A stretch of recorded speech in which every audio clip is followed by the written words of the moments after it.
Fingir ser su esposa en la misa del domingo era lo último que Lucía había imaginado cuando tocó la puerta de la mansión Valderrama aquella lluviosa tarde de marzo. La costurera había llegado con su vieja máquina de coser portátil y un portafolio desgastado lleno de muestras de tela, respondiendo a un anuncio que solicitaba servicios de confección urgentes. Lo que encontró al otro lado de aquella imponente puerta de roble tallado cambiaría por completo el rumbo de su modesta existencia. Ricardo Valderrama, heredero de una fortuna amasada durante 3 generaciones en la industria textil, la recibió personalmente con una mezcla de desesperación y alivio en su rostro perfectamente afeitado. El hombre de 38 años, vestido con un suéter de cachemira azul marino y pantalones de vestir impecables, no necesitaba realmente una costurera para arreglar ropa. Lo que necesitaba era una solución a un problema que amenazaba con destruir la imagen que había construido cuidadosamente ante su conservadora familia y la élite social de San Sebastián. La propuesta surgió después de apenas 15 minutos de conversación trivial sobre dobladillos y botones. Ricardo había estudiado cada gesto de Lucía, cada palabra medida que salía de sus labios, la elegancia natural que emanaba a pesar de su vestido sencillo de algodón floreado, y sus zapatos desgastados por años de caminar por las calles empedradas del barrio obrero. Había algo en ella, una dignidad innata que no podía comprarse con dinero, que lo convenció de que ella podría ser la persona indicada para su audaz plan.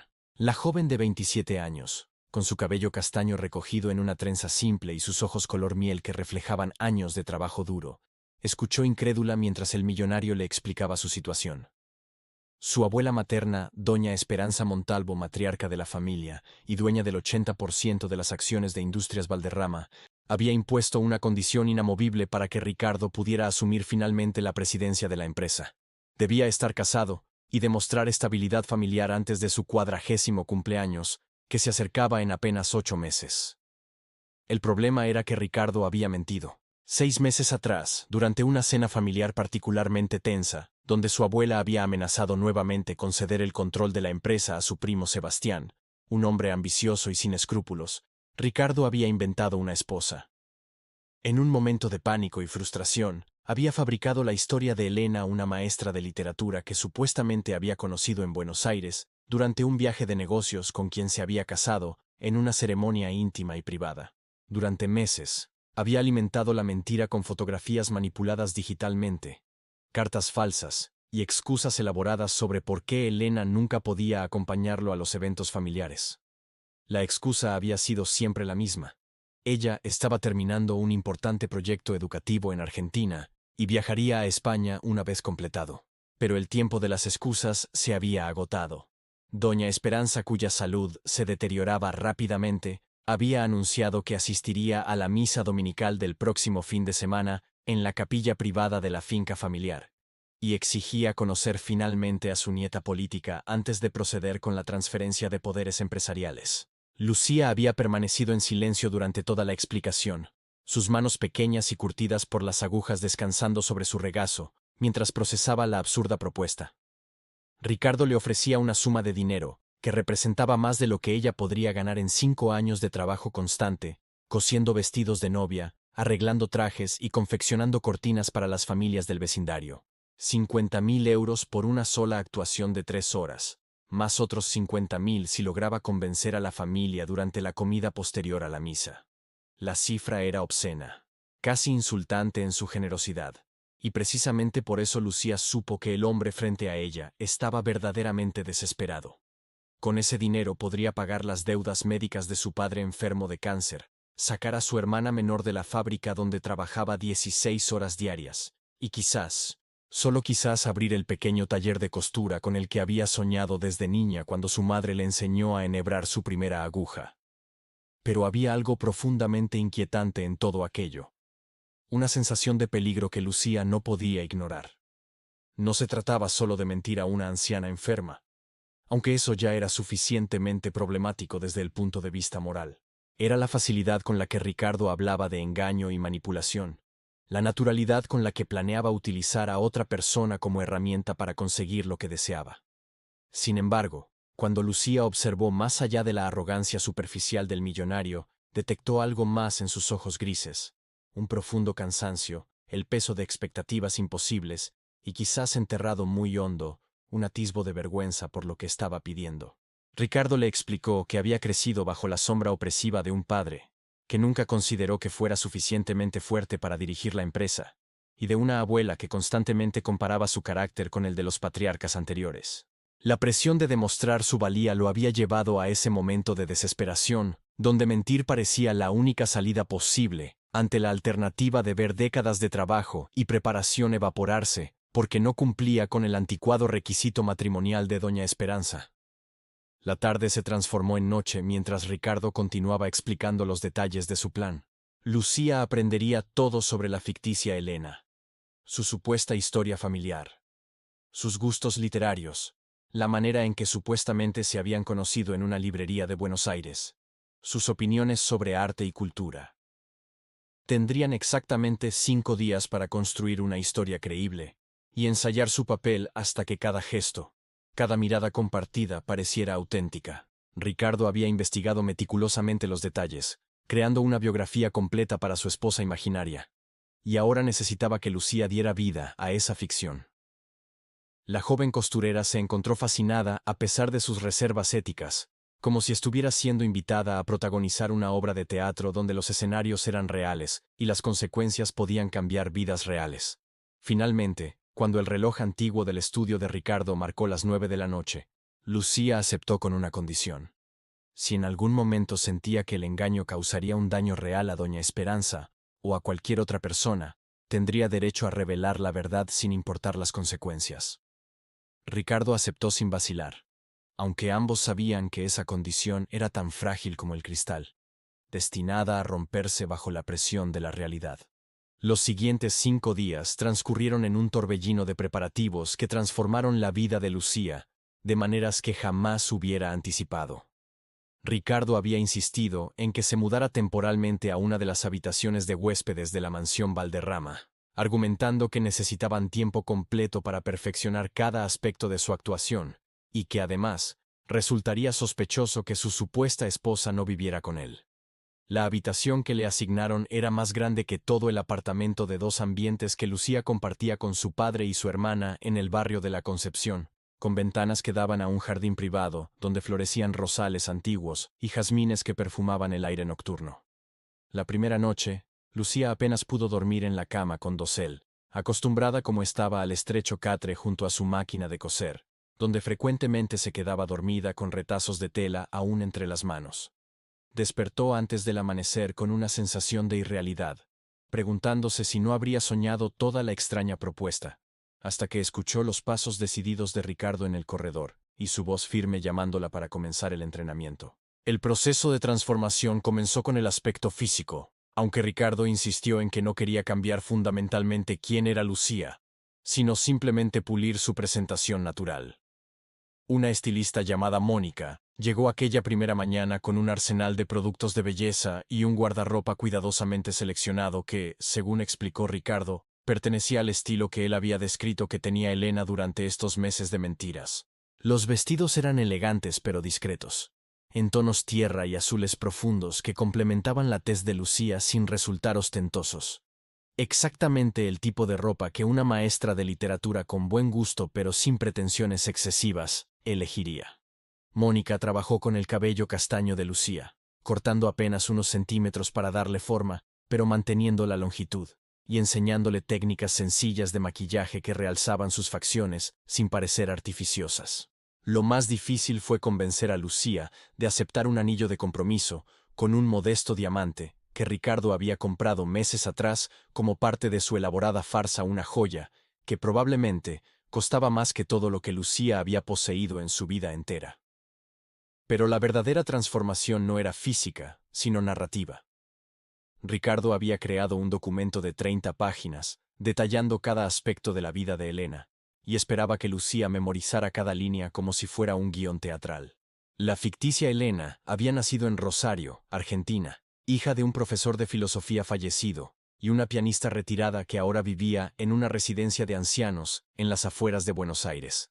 Había estudiado literatura comparada en la Universidad de Buenos Aires, especializándose en poesía latinoamericana del siglo XX, con particular interés en la obra de Alejandra Pizarnik y Oliverio Girondo.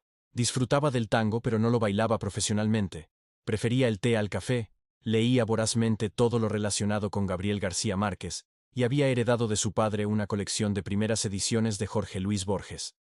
La historia de cómo supuestamente había conocido a Ricardo era elaborada pero creíble. Él había entrado a la librería El Ateneo Grand Splendid durante un viaje de negocios, buscando un regalo para su abuela, y Elena lo había ayudado a seleccionar una edición especial de 100 años de soledad, iniciando una conversación que se extendió a un café y luego a una cena que duró hasta la madrugada. Lucía absorbía cada detalle, con una concentración que sorprendió a Ricardo, quien inicialmente había temido que la costureira no pudiera manejar la complejidad de la historia. Pero Lucía había pasado años escuchando las vidas de sus clientas mientras tomaba medidas y hacía ajustes, absorbiendo secretos y confidencias, mientras sus manos trabajaban con agujas e hilos, desarrollando una capacidad natural para entender y recordar los matices de las vidas ajenas. Descubrió que personificar a Elena no era tan diferente de los juegos de imaginación que había jugado de niña, cuando creaba historias elaboradas para las muñecas que cosía con retazos de tela sobrante.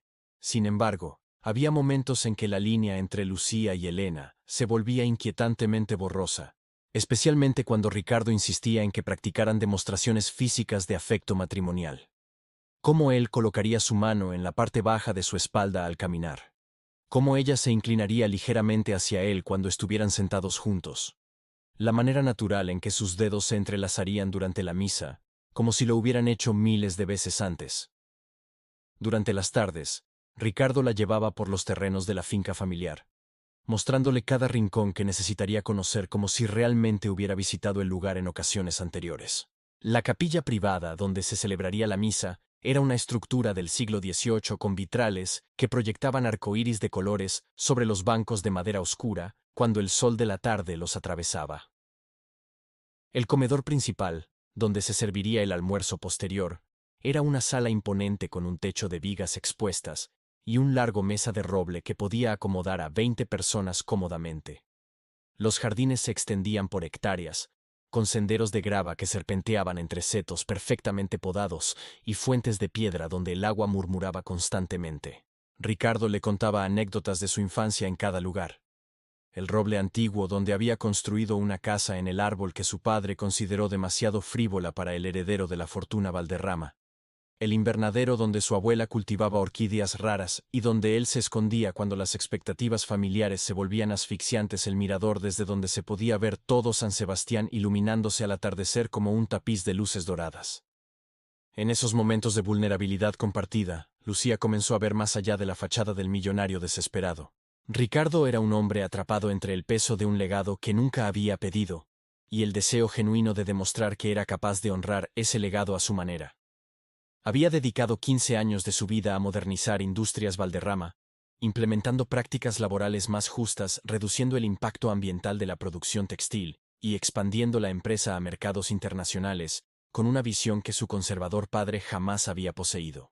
Pero nada de eso importaba para doña Esperanza, si no cumplía con la tradición familiar de establecer una familia propia, antes de asumir el control total. La abuela, formada en una época donde el matrimonio era sinónimo de madurez y responsabilidad, simplemente no podía concebir que un hombre soltero tuviera la estabilidad necesaria para dirigir un imperio empresarial. Era una lógica anticuada que enfurecía a Ricardo, pero que no podía desafiar abiertamente sin arriesgar todo por lo que había trabajado durante más de una década. La noche antes de la misa, Ricardo organizó un ensayo general completo con algunos empleados de confianza, interpretando los roles de familiares críticos. Lucía, vestida con un elegante conjunto de falda midi azul marino y blusa de seda color crema, respondió preguntas sobre literatura argentina. Describió emotivamente el día de su boda ficticia, en una pequeña capilla de Buenos Aires, y esquivó con gracia las indagaciones sobre por qué había tardado tanto en mudarse a España. Su actuación fue casi perfecta, con solo pequeños deslices, que Ricardo corrigió pacientemente. La manera en que sostenía la copa de vino era demasiado tensa, como alguien no acostumbrado a la cristalería fina. Ocasionalmente olvidaba inclinar su cuerpo hacia Ricardo cuando él hablaba, rompiendo la ilusión de intimidad matrimonial. Pero en general, incluso los empleados que conocían la verdad, admitieron que la transformación era notable. Lucía había capturado no solo los detalles externos de Elena, sino algo más profundo. La dignidad tranquila de una mujer educada, que no necesitaba demostrar constantemente su valía, que estaba cómoda en su propia piel, a pesar de estar en un mundo de riqueza que no era originalmente suyo. Esa última noche, incapaz de dormir por los nervios, Lucía salió al balcón de su habitación y encontró a Ricardo en el jardín fumando un cigarrillo, a pesar de que le había dicho que había dejado el hábito años atrás. Se reunió con él en silencio, y durante largo rato ninguno habló mientras las estrellas brillaban sobre la mansión Valderrama como testigos mudos de la conspiración que habían tejido juntos. Finalmente Ricardo rompió el silencio admitiendo algo que lo había estado atormentando. Si el plan funcionaba y convencían a su abuela, no sería el final sino apenas el principio de una mentira que tendría que mantener durante meses, quizás años. Eventualmente tendría que inventar un divorcio, añadir otra capa de engaño sobre la que ya existía, y todo el sacrificio que Lucía estaba haciendo terminaría reducido a una nota al pie en la historia de su ambición. Lucía lo escuchó sin juzgar, y luego le confesó su propio temor. Que después de este domingo regresar a su vida de costureira en el barrio obrero, se sentiría como despertar de un sueño, y que el dinero que ganaría resolvería problemas inmediatos, pero no podría llenar el vacío de haber probado, aunque fuera por un día, cómo era ser alguien completamente diferente. El domingo amaneció despejado, con un cielo de un azul imposible que parecía diseñado específicamente para burlarse de los nervios que atenazaban el estómago de Lucía mientras se preparaba para el papel de su vida. La mañana del domingo transcurrió con la precisión coreografiada de una producción teatral de alto presupuesto, donde cada movimiento había sido ensayado hasta la perfección, pero donde el margen de error seguía siendo aterrador. Lucía despertó a las 6 de la mañana con el estómago revuelto, incapaz de probar más que unos sorbos del té de manzanilla que la doncella le llevó a la habitación, junto con un desayuno completo que permaneció intacto sobre la bandeja de plata. Se duchó con agua casi hirviendo, como si pudiera lavar no solo la suciedad física, sino también los nervios que amenazaban con paralizarla, y luego se sentó frente al espejo del tocador, observando a una mujer que se parecía a ella, pero que simultáneamente era una extraña. Mónica llegó puntualmente a las 7 para ayudarla con el maquillaje y el peinado, trabajando con manos expertas, mientras repetía las instrucciones que Ricardo había dado. Natural, pero pulido. Elegante, pero no ostentoso exactamente como una profesora de literatura argentina que había crecido con cultura, pero sin excesiva riqueza, se presentaría en una misa familiar importante. El vestido seleccionado para la ocasión era una obra maestra de sutileza. Un diseño de lino color perla con mangas 3/4, y un corte que favorecía la figura de Lucía sin resultar provocativo, acompañado de zapatos de tacón medio en cuero caramelo y un collar sencillo de perlas que Ricardo explicó había pertenecido a su madre fallecida. Un detalle que añadía capas de significado emocional a la farsa que estaban perpetrando. Ricardo apareció en la puerta de la habitación exactamente a las 8:30, impecablemente vestido con un traje gris Oxford de 3 piezas que probablemente costaba más que el inventario completo del pequeño taller de costura de Lucía. Durante un momento que pareció extenderse eternamente, simplemente se miraron en silencio mientras el peso de lo que estaban a punto de hacer se instalaba entre ellos como una presencia física. Él le extendió la mano, un gesto que habían practicado docenas de veces durante la semana, pero que ahora se sentía cargado de una electricidad diferente, conscientes ambos de que cruzaban un umbral más allá del cual no habría retorno fácil. Lucía tomó su mano, notando cómo los dedos de Ricardo temblaban ligeramente, a pesar de su expresión serena, y juntos bajaron la escalinata principal de la mansión hacia el automóvil que los esperaba. El Mercedes negro brillaba bajo el sol matutino como una limusina fúnebre, pensó Lucía con un humor sombrío, lista para transportarlos hacia la ceremonia donde enterrarían definitivamente la verdad bajo capas de mentiras cuidadosamente construidas. El trayecto hasta la finca familiar donde se celebraría la misa duró apenas 15 minutos, pero para Lucía se sintió como atravesar un portal hacia otra dimensión. Ricardo conducía personalmente, algo que insistió en hacer para tener estos últimos momentos privados antes de sumergirse en la actuación. Y durante el camino repasaron una última vez los puntos críticos. Doña Esperanza era perspicaz, pero su salud deteriorada la había vuelto más sentimental y menos crítica, propensa a ver lo que deseaba ver. El tío Armando, hermano menor del padre fallecido de Ricardo, era el verdadero peligro, Un abogado corporativo con instintos de tiburón que había cuestionado desde el principio la conveniencia de la repentina aparición de Elena. La prima Beatriz sería aliada involuntaria demasiado absorbida en su propio drama matrimonial para prestar mucha atención a los detalles ajenos. Mientras Ricardo hablaba, Lucía observaba por la ventana cómo el paisaje cambiaba de la ciudad a las afueras, donde las propiedades se volvían más espaciosas y las mansiones más imponentes, cada una un testimonio del tipo de riqueza generacional que ella apenas podía concebir. Pasaron frente a viñedos privados y establos de caballos de raza, campos de golf exclusivos y clubes náuticos donde los yates descansaban como juguetes blancos sobre el agua cristalina, un mundo completo que existía paralelo al suyo, sin que jamás se tocaran, excepto cuando alguien como ella necesitaba coser un vestido de gala o arreglar un traje de diseñador.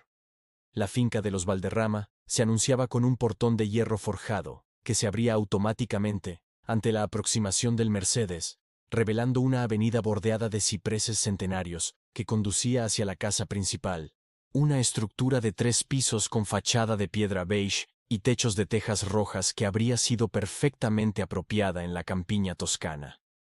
Pero era la capilla visible a la derecha del edificio principal lo que capturó la atención de Lucía. Una joya arquitectónica del siglo XVIII con su campanario sobresaliendo contra el cielo azul, como un dedo acusador, señalando directamente hacia el cielo que pronto sería testigo de su pecado de comisión. Varios automóviles ya estaban estacionados en el área designada, incluyendo un Bentley Vintage, que Ricardo identificó como perteneciente a su abuela, transportada desde su residencia en la ciudad en el único vehículo en el que confiaba para viajes largos.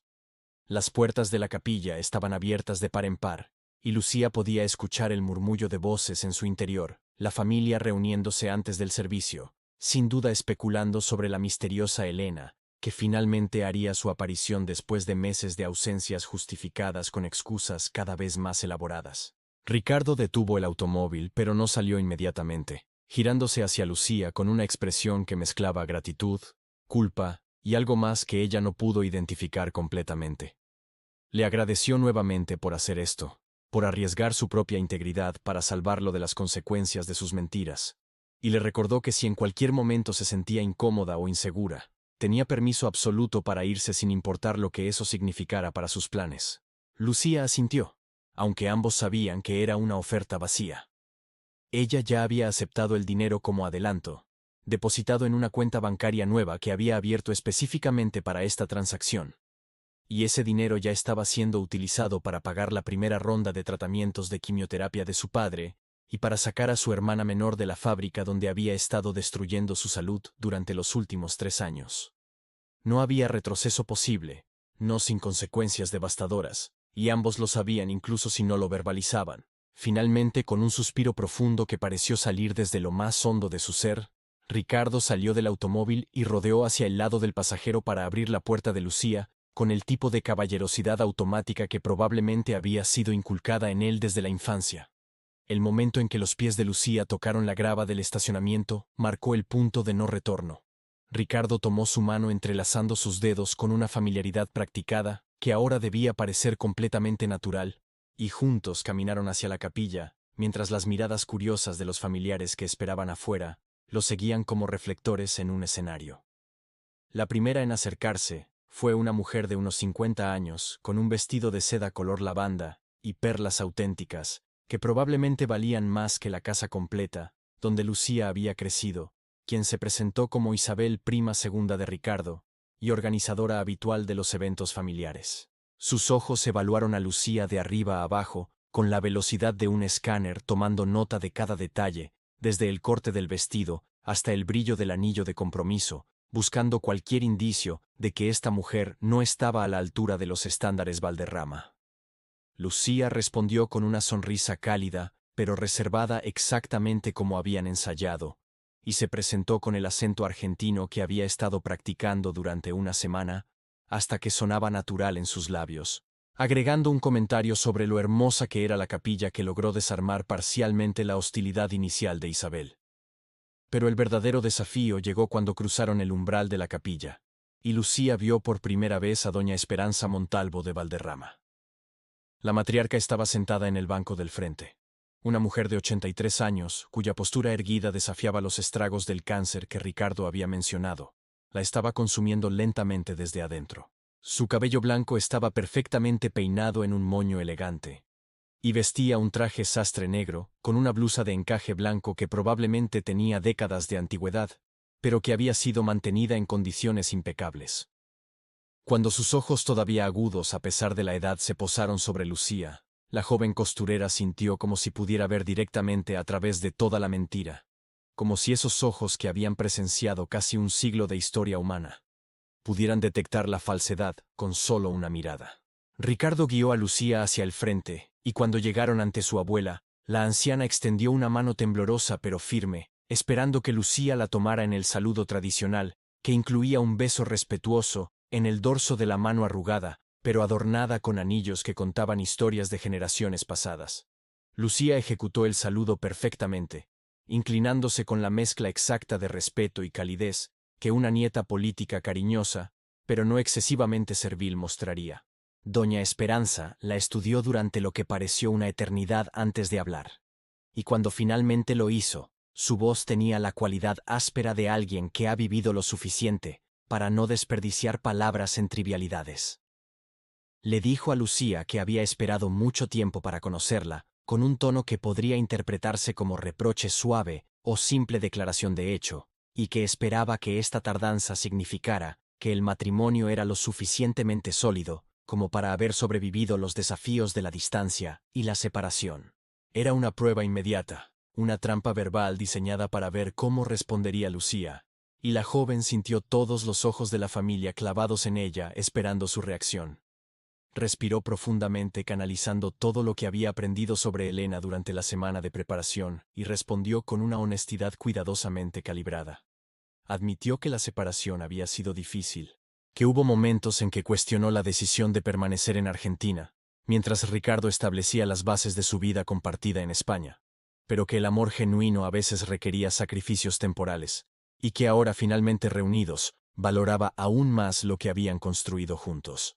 La respuesta pareció satisfacer a doña Esperanza, quien asintió lentamente antes de indicar que Lucía y Ricardo debían sentarse a su lado durante la misa.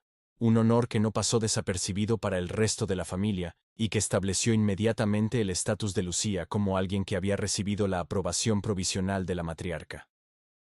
La misa transcurrió en una nebulosa de incienso y cantos gregorianos que parecían diseñados específicamente para amplificar la culpa que Lucía sentía crecer en su pecho, con cada palabra del sermón del padre Tomás, el capellán privado de la familia que oficiaba las ceremonias religiosas de los Valderrama desde hacía más de 30 años.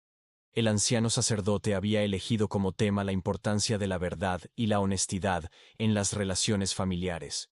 Una coincidencia tan cruel que Lucía no pudo evitar preguntarse si Ricardo había mencionado algo sobre su situación, aunque la expresión tensa del millonario a su lado sugería que él estaba igual de incómodo con la ironía del mensaje.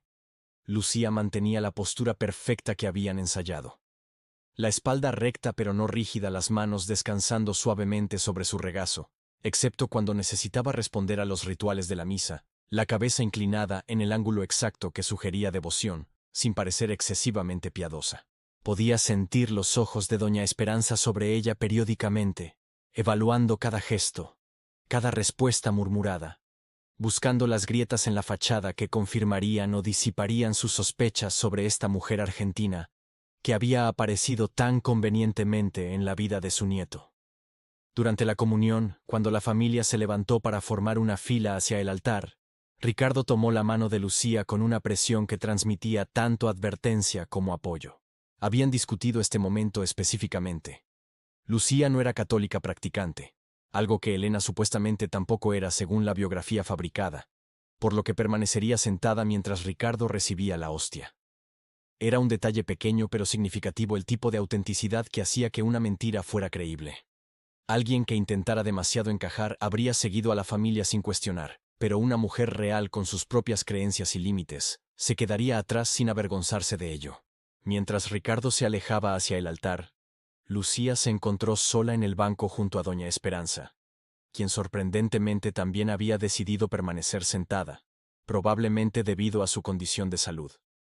El silencio entre ellas se extendió pesadamente roto solo por los cantos litúrgicos que resonaban contra las paredes de piedra de la capilla, hasta que la anciana habló en voz baja, apenas un susurro, que solo Lucía pudo escuchar por encima de la música sacra.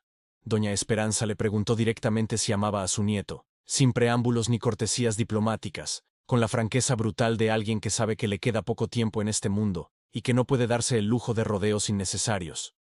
La pregunta golpeó a Lucía como un puñetazo físico, porque era la única interrogante para la cual no habían preparado una respuesta ensayada. La única verdad que no podían falsificar sin importar cuánto practicaran. Lucía giró para mirar a la anciana, y encontró en esos ojos cansados pero perspicaces algo que no había anticipado. No hostilidad ni sospecha, sino una profunda tristeza mezclada con esperanza desesperada. Doña Esperanza no estaba buscando atraparla en una mentira. Estaba buscando desesperadamente una razón para creer que su nieto había encontrado finalmente algo real en su vida, más allá del mundo corporativo, que lo había consumido durante décadas. En ese momento, Lucía entendió que la verdadera crueldad de su engaño no era simplemente la mentira en sí misma, sino el hecho de que estaban jugando con las esperanzas más íntimas de una mujer moribunda, que solo quería ver a su nieto feliz antes de partir. Lucía respondió con la única verdad que podía ofrecer en medio de todas las mentiras. Dijo que admiraba profundamente a Ricardo, que había llegado a comprender durante el tiempo que pasaron juntos la complejidad del hombre detrás de la imagen pública, su lucha por equilibrar las expectativas familiares con sus propios valores, su dedicación a honrar un legado mientras simultáneamente intentaba modernizarlo para las nuevas generaciones. No mencionó el amor, porque no podía mentir sobre eso mirando directamente a los ojos de la anciana, pero ofreció respeto y admiración genuinos, sentimientos que habían crecido naturalmente durante la semana de preparación, cuando Ricardo había revelado capas de vulnerabilidad que probablemente pocos en su vida privilegiada habían visto. Doña Esperanza escuchó sin interrumpir, y cuando Lucía terminó de hablar, la anciana simplemente asintió y colocó su mano arrugada sobre la de Lucía, con una calidez que hizo que la costurera sintiera que su corazón se partía en pedazos. La matriarca susurró que había visto demasiados matrimonios en su larga vida, basados únicamente en conveniencia o pasión superficial, y que el respeto y la admiración genuinos eran fundamentos más sólidos para una unión duradera que el enamoramiento romántico que inevitablemente se desvanecía con el tiempo. Cuando Ricardo regresó del altar, encontró a su abuela y a su supuesta esposa con las manos entrelazadas en una imagen de intimidad femenina que no había anticipado y que lo llenó simultáneamente de alivio y aprensión. El resto de la misa transcurrió sin incidentes significativos, aunque Lucía notó cómo el tío Armando, sentado varios bancos atrás con su familia, la observaba con una intensidad que sugería que él no estaba tan fácilmente convencido como la matriarca. El hombre de unos 60 años con el cabello gris perfectamente peinado hacia atrás, y un bigote meticulosamente recortado que le daba un aire de villano de película clásica, tenía la reputación de ser el guardián más feroz de los intereses de la familia Valderrama, el tipo de persona que investigaba exhaustivamente los antecedentes de cualquiera que intentara entrar al círculo íntimo del clan. Ricardo le había advertido sobre él específicamente, mencionando que Armando había expresado dudas sobre la conveniencia de la aparición repentina de Elena, y que probablemente había intentado investigar su existencia, aunque la cuidadosa construcción de la identidad falsa, incluyendo redes sociales fabricadas y registros digitales manipulados, había resistido hasta ahora cualquier escrutinio superficial. Después de la misa, la familia se reunió en el jardín principal para el aperitivo antes del almuerzo formal, una tradición que permitía la socialización informal mientras los empleados preparaban el comedor. Lucía se encontró rodeada de primos, tíos políticos y amigos cercanos de la familia, todos ansiosos por conocer finalmente a la misteriosa Elena, que había capturado el corazón del soltero más codiciado del clan Valderrama. Las preguntas llegaban en rápida sucesión, sobre su vida en Buenos Aires, sus opiniones sobre la literatura latinoamericana, sus planes para establecerse permanentemente en España, si consideraba continuar su carrera docente o dedicarse a las obligaciones sociales que venían con ser una Valderrama. Lucía navegaba cada interrogatorio con la gracia de alguien que había memorizado, no solo hechos, sino contextos emocionales, añadiendo pequeños detalles improvisados que hacían que sus respuestas sonaran auténticas. La nostalgia en su voz, cuando mencionaba las librerías de segunda, Mano en el barrio de San Telmo.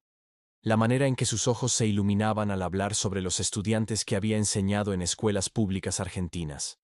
La risa suave cuando describía su primer invierno español, y cómo no había estado preparada para el frío húmedo que penetraba hasta los huesos de manera diferente al frío seco de Buenos Aires.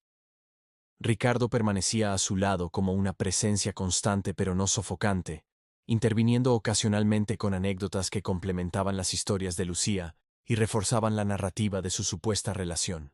Había una sincronización en sus interacciones que resultaba de los días de ensayo intensivo, pero también algo más orgánico que había emergido naturalmente, la manera en que anticipaban las necesidades del otro, cómo Ricardo automáticamente le traía una copa de agua sin alcohol cuando notaba que estaba bebiendo champán demasiado rápido por nerviosismo, cómo Lucía instintivamente ajustaba la corbata ligeramente torcida de Ricardo, con un gesto de familiaridad conyugal, que no habían practicado pero que surgió espontáneamente.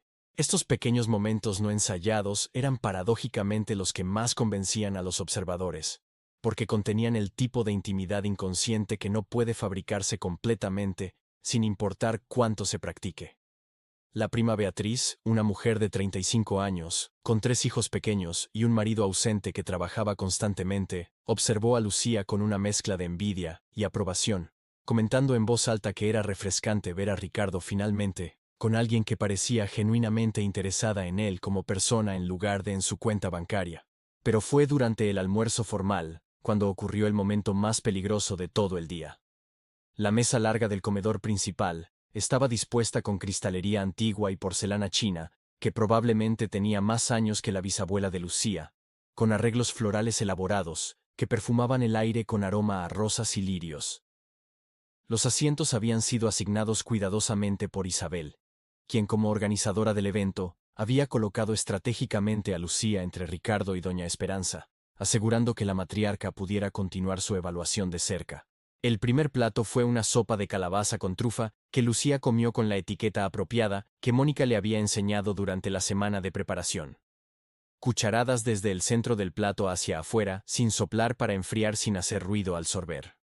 La conversación fluía alrededor de la mesa cubriendo temas diversos desde política local hasta los últimos escándalos en el mundo del arte europeo, y Lucía participaba selectivamente contribuyendo opiniones medidas que demostraban educación sin pretender ser experta en campos que Elena no habría dominado necesariamente.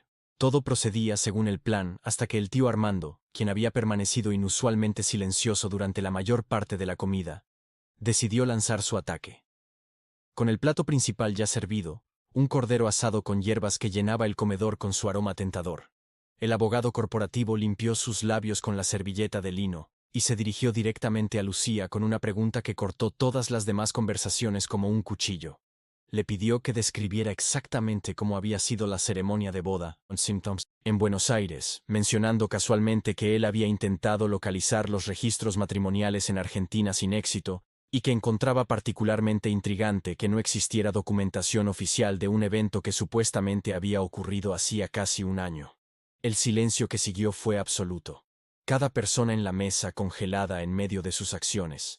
Todos los ojos moviéndose entre Armando, Lucía y Ricardo como espectadores en un partido de tenis, donde la siguiente jugada determinaría el resultado final del juego.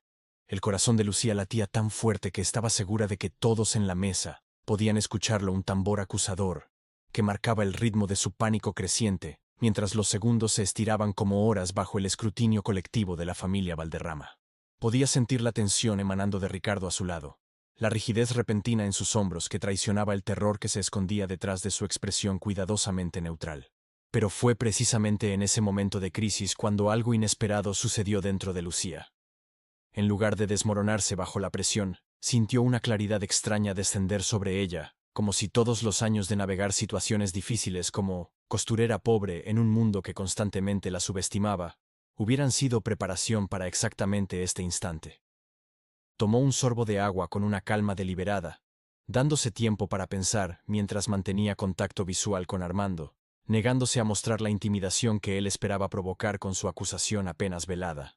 Lucía respondió con una voz serena que sorprendió incluso a Ricardo, explicando que la ceremonia había sido deliberadamente privada e íntima, celebrada en una pequeña capilla del barrio de Recoleta, que pertenecía a la parroquia de la familia de su difunto padre, oficiada por el padre Sebastián, quien había conocido a su familia durante décadas, y quien había accedido a realizar una ceremonia sencilla, sin la pompa tradicional que ninguno de los dos deseaba. Añadió con un toque de tristeza perfectamente calibrada en su voz que no habían registrado el matrimonio oficialmente en Argentina, porque la intención siempre había sido formalizar la unión legalmente en España, una vez que ella se mudara permanentemente, y que existía un documento eclesiástico de la ceremonia, que podía proporcionar, si la familia lo consideraba necesario, aunque le dolería que su palabra no fuera suficiente, después de haber sido recibida con tanto aparente cariño por doña Esperanza. La respuesta fue brillante en su simplicidad. Reconocía implícitamente la ausencia de registros civiles que Armando había descubierto mientras simultáneamente proporcionaba una explicación perfectamente razonable, y además, lograba poner al tío en la posición incómoda de parecer desconfiado e inhospitalario, si continuaba presionando el tema delante de su madre anciana, quien claramente ya había aceptado a Lucía.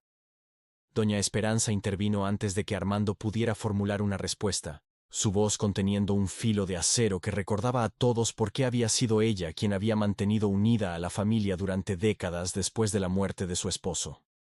La matriarca declaró que encontraba completamente comprensible que dos personas que se amaban genuinamente eligieran una ceremonia privada en lugar del circo mediático que inevitablemente habría resultado de una boda pública de un Valderrama, y que la ausencia de registros burocráticos no invalidaba la santidad de un compromiso hecho ante Dios y presenciado por un sacerdote. Miró directamente a su hijo Armando con una expresión que no admitía contradicción, recordándole que él mismo había sugerido en múltiples ocasiones que Ricardo necesitaba encontrar una esposa que lo valorara por algo más que su apellido y su cuenta bancaria, y que ahora que finalmente había encontrado a alguien así, parecía contraproducente comenzar la relación familiar, con interrogatorios que más parecían deposiciones legales que conversación de sobremesa. El reproche fue devastador en su efectividad, y Armando no tuvo más opción que retractarse con una disculpa murmurada, aunque sus ojos, cuando se posaron brevemente en Lucía, contenían una promesa silenciosa de que esto no había terminado, que continuaría investigando hasta encontrar las grietas en su historia. El resto del almuerzo transcurrió con una tensión subyacente que todos intentaban ignorar, mediante conversaciones forzadamente animadas sobre temas triviales.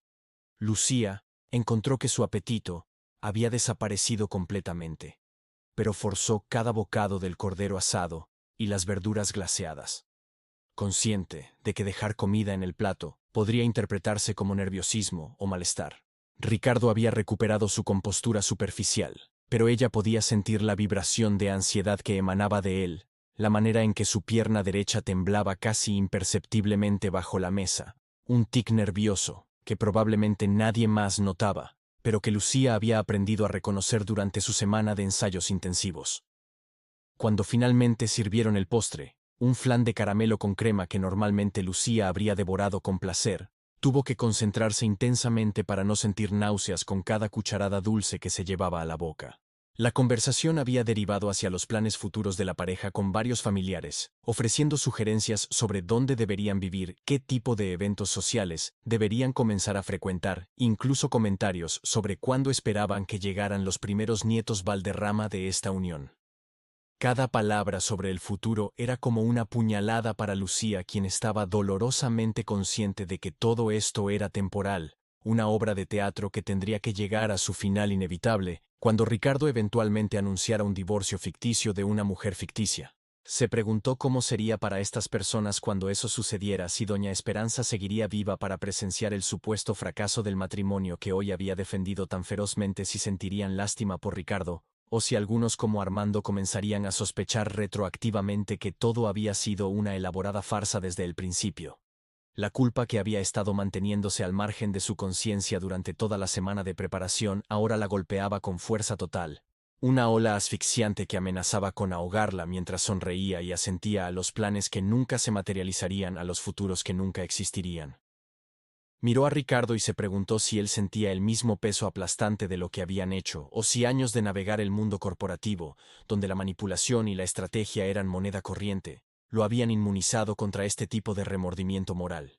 Después del postre y el café, doña Esperanza anunció que deseaba hablar privadamente con Lucía en el jardín de rosas, su lugar favorito en toda la propiedad familiar. Ricardo comenzó a levantarse para acompañarlas, pero su abuela lo detuvo con un gesto firme, insistiendo en que esto era una conversación entre mujeres, y que él podía ocupar su tiempo discutiendo algunos asuntos corporativos con Armando, que habían estado posponiendo. La mirada de pánico que Ricardo le lanzó a Lucía fue casi cómica en su desesperación, pero no había manera de negarse sin levantar sospechas. Así que Lucía se encontró caminando sola al lado de la anciana matriarca por los senderos de grava del jardín, mientras el sol de la tarde proyectaba sombras alargadas entre los rosales perfectamente podados. Doña Esperanza caminaba lentamente, apoyándose en un bastón de madera tallada que, según explicó, había pertenecido a su propio abuelo. Y durante los primeros minutos no habló en absoluto. Simplemente respiraba el aroma de las rosas y observaba las abejas que zumbaban entre las flores en su incansable labor de polinización. Finalmente, cuando llegaron a un banco de piedra ubicado en el centro del jardín, doña Esperanza se sentó con un suspiro de alivio y le indicó a Lucía que se uniera a ella. Lo que siguió fue una conversación que Lucía jamás olvidaría por el resto de su vida.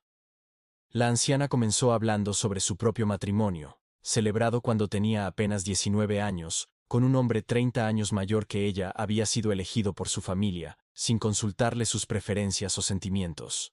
Describió cómo había pasado los primeros años de su matrimonio, sintiéndose como una prisionera elegante en una jaula de oro, cumpliendo con sus deberes conyugales y sociales, mientras su verdadero yo permanecía enterrado bajo capas de expectativas y obligaciones. Pero con el tiempo, explicó, había aprendido que el amor no siempre llegaba como un relámpago arrollador, sino que a veces crecía lentamente como las rosas de este jardín, cultivado cuidadosamente a través de años de respeto mutuo, comprensión compartida, y la voluntad de ver al otro, no como un accesorio de la propia vida, sino como un ser humano completo con sus propios sueños y miedos. Había llegado a amar a su esposo profundamente, antes de que él muriera hace 20 años. No a pesar de, sino precisamente porque su relación había comenzado sin las ilusiones románticas que eventualmente se desvanecen, dejando solo decepción.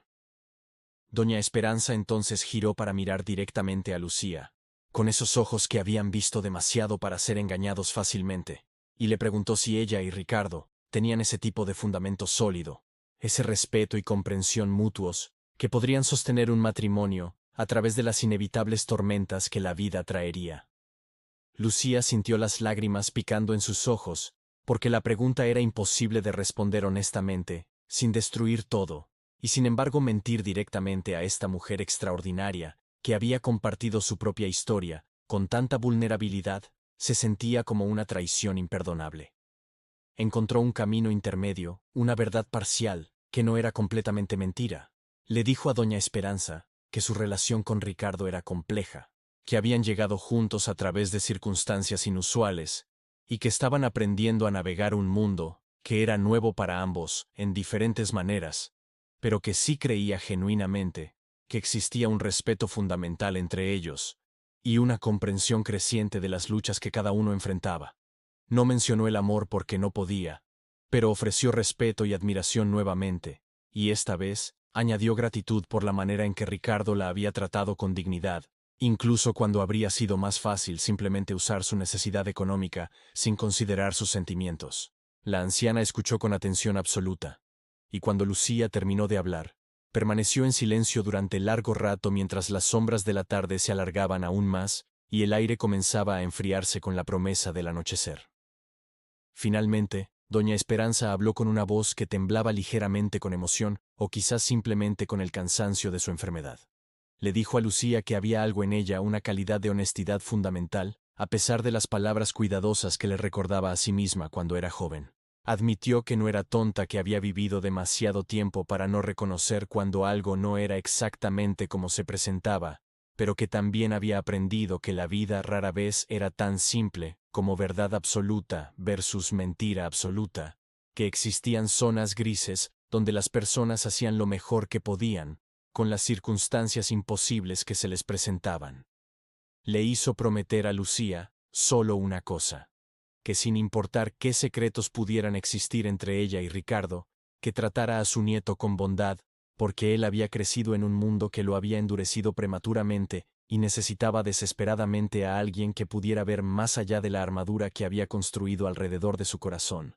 Lucía hizo esa promesa con lágrimas corriendo libremente por sus mejillas ahora, porque era una promesa que podía hacer honestamente, una verdad que podía ofrecer en medio de todas las mentiras. Doña Esperanza le tomó la mano, y la sostuvo con una fuerza sorprendente para alguien tan frágil, y le dijo que le daba su bendición no porque creyera que todo era perfecto, sino porque creía que Lucía tenía el carácter para enfrentar lo que fuera que viniera después con integridad. Luego, con un cambio abrupto de tono que tomó a Lucía por sorpresa, la anciana le informó que había actualizado su testamento esa misma mañana antes de la misa, acelerando la transferencia del control de Industrias Valderrama a Ricardo, con efecto inmediato, porque había decidido que la vida era demasiado corta para seguir postergando lo inevitable, y porque quería disfrutar de ver a su nieto dirigir la empresa, mientras aún tenía fuerzas para apreciar sus logros. La noticia de la transferencia inmediata del control empresarial cayó sobre Lucía como un yunque, el peso de la realización de que su actuación había sido tan exitosa, que había precipitado exactamente el resultado que Ricardo había estado buscando desesperadamente. Debería haber sentido triunfo o al menos alivio de que la misión se había cumplido más allá de todas las expectativas, pero en cambio, solo sentía un vacío nauseabundo en el estómago, mientras caminaban de regreso hacia la casa principal donde Ricardo y el resto de la familia los esperaban. Doña Esperanza se movía lentamente, claramente agotada por el esfuerzo del día, pero con una expresión de paz en su rostro arrugado, que sugería que había encontrado finalmente una respuesta a preguntas que la habían atormentado durante meses. Cuando entraron al salón principal donde la familia se había reunido para digestivos y conversación post-almuerzo, la anciana anunció su decisión con la misma autoridad tranquila que probablemente había usado para tomar miles de decisiones empresariales a lo largo de su vida. Ricardo recibiría el control total de Industrias Valderrama de inmediato, con todos los poderes y responsabilidades que eso implicaba. Porque ella había visto suficiente para convencerse de que finalmente había alcanzado la madurez y estabilidad necesarias para honrar el legado familiar. La reacción en la habitación fue mixta y reveladora. Los primos y familiares más jóvenes aplaudieron con entusiasmo genuino, muchos de ellos habiendo trabajado bajo el liderazgo innovador de Ricardo en varios departamentos de la empresa y apreciando su visión modernizadora. La prima Beatriz abrazó a Lucía calurosamente, susurrándole que quizás su influencia civilizadora era exactamente lo que Ricardo había necesitado para finalmente ganarse la confianza completa de su abuela. Pero el rostro de Armando se había vuelto pétreo, sus labios apretados en una línea delgada de disgusto, apenas contenido, mientras observaba cómo décadas de sus propias aspiraciones de controlar eventualmente la empresa familiar se evaporaban con un simple anuncio. El tío abogado felicitó a Ricardo con palabras correctas pero vacías, estrechando su mano con una fuerza que parecía diseñada para causar dolor más que expresar celebración, y sus ojos cuando pasaron brevemente sobre Lucía, contenían una hostilidad pura, que hizo que ella se estremeciera involuntariamente. Ricardo, por su parte, parecía aturdido como si no pudiera procesar completamente que su elaborado engaño había funcionado tan perfectamente, y cuando fue hacia su abuela para agradecerle, Lucía pudo ver las lágrimas brillando en sus ojos grises, que normalmente mantenía tan cuidadosamente controlados. Las siguientes 2 horas fueron un torbellino de celebraciones improvisadas, con más champán siendo descorchado, y toasts elevados en honor al nuevo líder oficial de Industrias Valderrama. Lucía navegaba las conversaciones en piloto automático, su sonrisa pegada en su rostro como una máscara, mientras internamente se sentía cada vez más desconectada de todo lo que sucedía a su alrededor. Había cumplido su parte del trato, más allá de cualquier expectativa razonable. Había convencido no solo a doña Esperanza, sino a prácticamente toda la familia de que era la esposa genuina de Ricardo. Había manejado el interrogatorio hostil de Armando, sin desmoronarse, y había creado una impresión lo suficientemente positiva como para acelerar la transferencia de poder que era el objetivo final de toda esta charada. El dinero que Ricardo le había prometido estaba asegurado, más que asegurado considerando el éxito rotundo de la operación. Y sin embargo, se sentía más miserable de lo que se había sentido en años. La conversación con doña Esperanza en el jardín había cambiado algo fundamental en su percepción de toda la situación. Ya no era simplemente un trabajo de actuación con consecuencias financieras, sino un engaño profundamente personal a una mujer extraordinaria cuya bondad y sabiduría habían tocado algo en el alma de Lucía, que no sabía que aún era capaz de ser tocado. Finalmente, cuando el sol comenzaba a ponerse tiñendo el cielo de naranjas y rosas dramáticos, Ricardo anunció que él y Elena debían retirarse, porque Lucía había mencionado sentirse cansada después del día, emocionalmente intenso. Era una excusa fabricada pero conveniente, y la familia los despidió con más abrazos y felicitaciones, con múltiples invitaciones a cenas futuras y eventos sociales donde se esperaría que Lucía apareciera como la flamante señora de Valderrama. Doña Esperanza besó a ambos en las mejillas, con una ternura que hizo que el corazón de Lucía se contrajera dolorosamente, y les susurró que esperaba verlos pronto. Aunque todos sabían sin decirlo, que el pronto era relativo cuando se trataba de alguien en las últimas etapas de una enfermedad terminal. El trayecto de regreso a la mansión de Ricardo transcurrió en un silencio casi total roto, solo por el sonido del motor del Mercedes, y ocasionalmente por suspiros profundos de Ricardo, que sonaban como si finalmente pudiera respirar después de haber estado conteniendo el aliento durante horas. No fue hasta que estuvieron seguros dentro de la privacidad de su estudio, con las puertas cerradas y las cortinas corridas, que finalmente se permitieron abandonar los papeles que habían estado interpretando. Ricardo colapsó en uno de los sillones de cuero como si alguien hubiera cortado los hilos que lo mantenían erguido, su rostro enterrado en sus manos mientras sus hombros temblaban con lo que Lucía eventualmente reconoció como sollozos silenciosos. Ella permaneció de pie cerca de la puerta, insegura de qué hacer o decir, observando a este hombre poderoso desmoronarse bajo el peso de su victoria hueca. Cuando finalmente levantó la cabeza, sus ojos estaban rojos e hinchados, toda la compostura aristocrática despojada para revelar a un ser humano profundamente conflictuado y agotado. Le agradeció a Lucía con una voz ronca reconociendo que ella había ido más allá de cualquier cosa que razonablemente podría haber esperado, que había salvado no solo su carrera, sino probablemente toda su identidad que había estado tan entrelazada con Industrias Valderrama durante toda su vida adulta. Pero luego admitió algo que Lucía sospechaba, pero que no había verbalizado: que el precio de esta victoria se sentía insoportablemente alto, que había usado la esperanza y el amor de su abuela moribunda como herramientas para su ambición, y que no estaba seguro de poder vivir consigo mismo sabiendo lo que había hecho. Lucía finalmente se movió desde la puerta sentándose en el sillón frente a Ricardo, y por primera vez desde que habían comenzado esta farsa, le habló no como empleada a empleador, ni como actriz a director, sino como un ser humano a otro. Le contó sobre su propia familia, sobre su padre que había trabajado 50 años en una fábrica textil ganando apenas lo suficiente para sobrevivir, quien ahora luchaba contra un cáncer que probablemente había sido causado por décadas de exposición a químicos industriales que la empresa nunca se molestó en advertirle que eran peligrosos. Sobre su hermana menor que había abandonado la escuela a los 14 años para trabajar en otra fábrica textil similar, sacrificando sus propios sueños de educación para ayudar a mantener a la familia después de que su madre muriera de una embolia cuando Lucía tenía 16 años. Sobre su propia lucha por construir un negocio de costura honesto en un mundo que constantemente intentaba explotarla, ofreciéndole centavos por trabajos que requerían horas de labor meticulosa.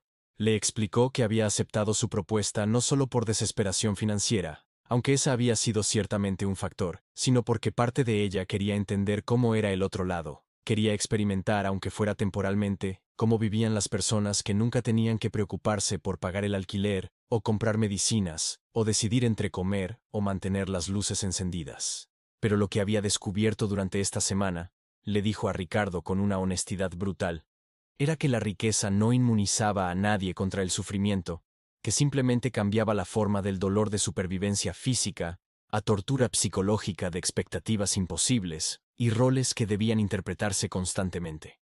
Le dijo que podía juzgarlo por haber mentido a su abuela, y parte de ella lo hacía, pero que también había llegado a entender que él era tanto víctima de un sistema que valoraba el legado y la tradición sobre la felicidad individual, como ella era víctima de un sistema económico que valoraba el capital sobre la dignidad humana.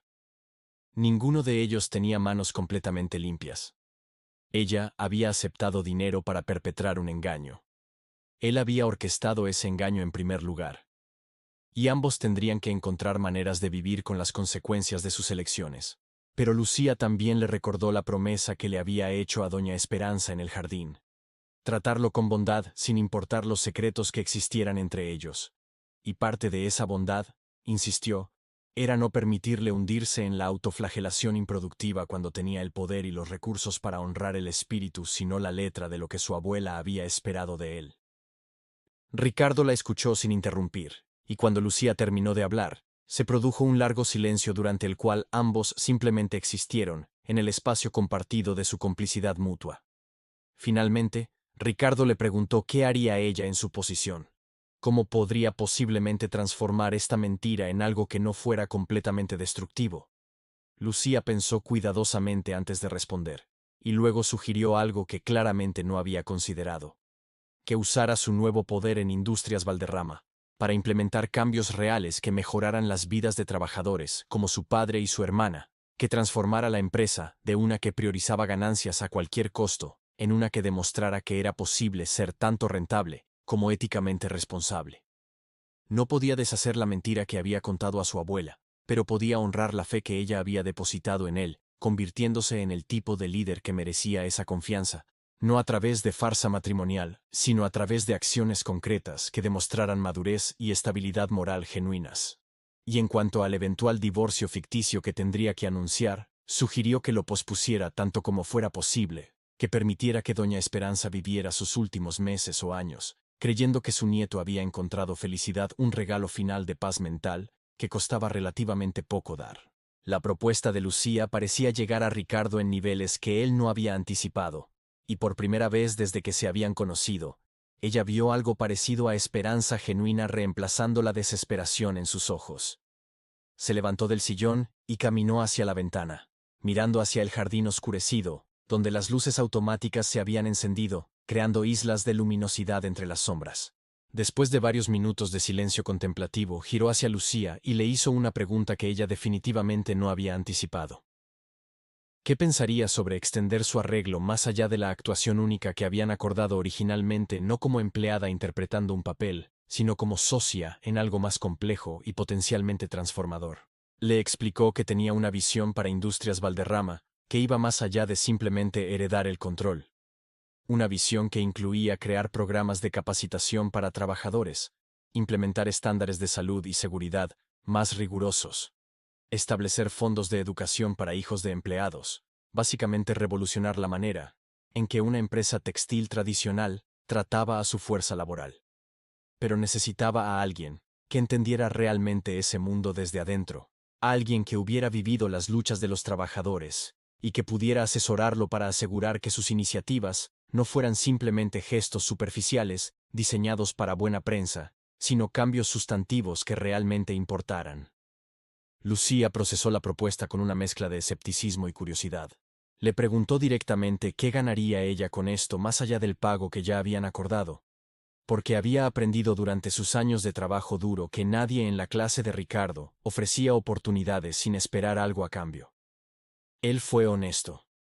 Necesitaba que ella continuara apareciendo ocasionalmente como su esposa en eventos familiares, lo suficiente para mantener la ilusión, pero no tanto como para consumir su vida completa. A cambio le ofrecía no solo compensación financiera generosa, sino una posición real en la empresa, un título formal como directora de relaciones con empleados, o algo similar, que le daría autoridad para implementar y supervisar los programas que diseñaran juntos.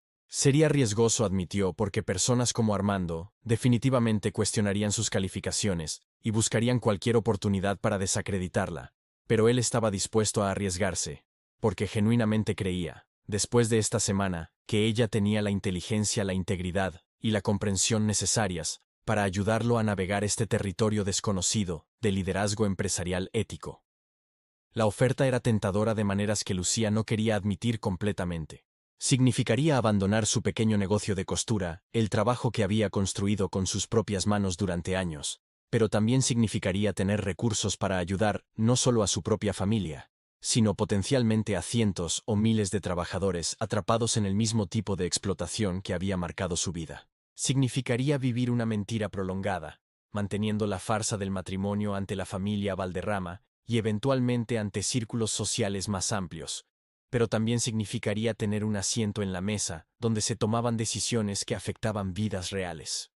Pidió tiempo para pensar, y Ricardo asintió comprensivamente, reconociendo que era una decisión demasiado importante para tomarla bajo la presión emocional del día que acababan de experimentar. Se despidieron con un apretón de manos que se sintió inadecuado dado todo lo que habían compartido. Pero ninguno sabía qué gesto sería más apropiado para marcar este extraño espacio liminal entre engaño y autenticidad, donde ahora habitaban juntos. Esa noche Lucía yació despierta en la lujosa habitación de huéspedes, mirando las sombras que las luces del jardín proyectaban en el techo ornamentado, pensando en su padre conectado a máquinas en un hospital, en su hermana finalmente liberada de la fábrica, y matriculada en clases nocturnas de contabilidad, que el dinero de Lucía había hecho posibles en Doña Esperanza, durmiendo pacíficamente en su mansión, creyendo que su nieto finalmente había encontrado estabilidad y propósito. Pensó en todos los trabajadores textiles cuyas historias nunca serían contadas, cuyas luchas permanecerían invisibles para las personas que se beneficiaban de su labor, y en la extraña oportunidad que se le presentaba para potencialmente cambiar eso de maneras pequeñas pero significativas. No había respuestas fáciles, no había camino claro entre bien y mal cuando cada elección venía con su propio conjunto de compromisos morales y consecuencias impredecibles. Pero mientras el amanecer comenzaba a iluminar el cielo transformando la oscuridad en tonos de gris y luego rosa, Lucía tomó su decisión.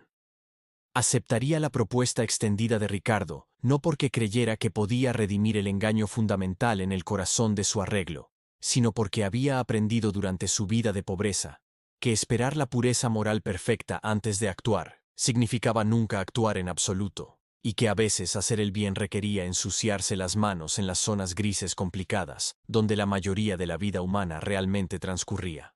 Fingir ser la esposa de un millonario en la misa del domingo había comenzado como simple transacción desesperada, pero se había transformado en algo más complejo y potencialmente más significativo. Una oportunidad para construir algo real desde cimientos de falsedad, para crear cambio genuino nacido de compromiso imperfecto, y para descubrir que la redención a veces llega no a través de negar nuestros errores, sino a través de la determinación de transformarlos en catalizadores para algo mejor.